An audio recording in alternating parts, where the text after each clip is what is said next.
মার্কিন president Donald ট্রাম্পকে Tomahawk ক্ষেপণাস্ত্র সরবরাহ নিয়ে রাশিয়ার প্রেসিডেন্ট ভ্লাদিমির পুতিন কড়া হুঁশিয়ারি দিয়েছেন।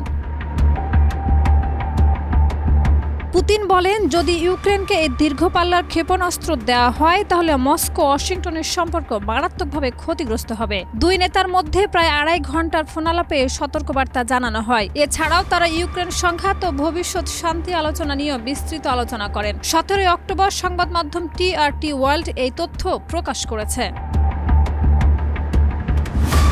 মস্কোয় সাংবাদিকদের সঙ্গে ব্রিফিংয়ে রুশ প্রেসিডেন্টের সহকারী ইউরি উশাকভ জানান, পুতিন আবারও স্পষ্ট করেছেন যে টমাহক ক্ষেপণাস্ত্র সংঘাত ক্ষেত্রের পরিস্থিতি বদলাতে পারবে না, বরং এই ক্ষেপণাস্ত্র দুই দেশের সম্পর্ক ও ইউক্রেনের শান্তিপূর্ণ সমাধানের সম্ভাবনাকে বড় ধরনের ক্ষতি করবে। শিয়া বাটার ও ভিটামিন ই সমৃদ্ধ লিলি বিউটি সোপ, তারুণ্যময় উজ্জ্বল ত্বকের জন্য।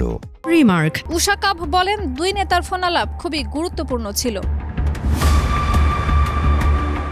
আলোচনার মূল বিষয় ছিল ইউক্রেন সংঘাত এবং পুতিন ট্রাম্পকে সংঘাত পরিস্থিতির বিস্তারিত অবস্থা জানিয়েছেন। রাশিয়ার পক্ষ থেকে জানানো হয়, তারা এখনো পুরো ফ্রন্টলাইনে কৌশলগত নিয়ন্ত্রণ বজায় রেখেছে। অন্যদিকে ট্রাম্প বারবার সংঘাত দ্রুত শেষ করার উপরে জোর দিয়েছেন। উশাকভ আরও যোগ করেন, ট্রাম্পের বক্তব্য ছিল ইউক্রেন সংকট সমাধানের পর যুক্তরাষ্ট্র ও রাশিয়ার মধ্যে ব্যাপক অর্থনৈতিক সহযোগিতার সুযোগ তৈরি করা।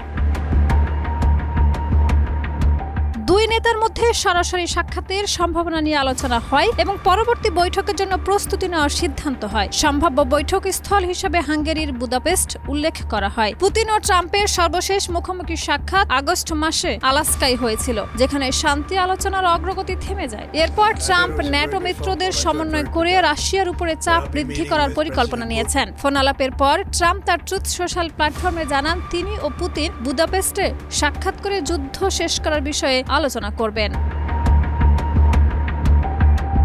শাহিদা রুবি, মাই টিভি।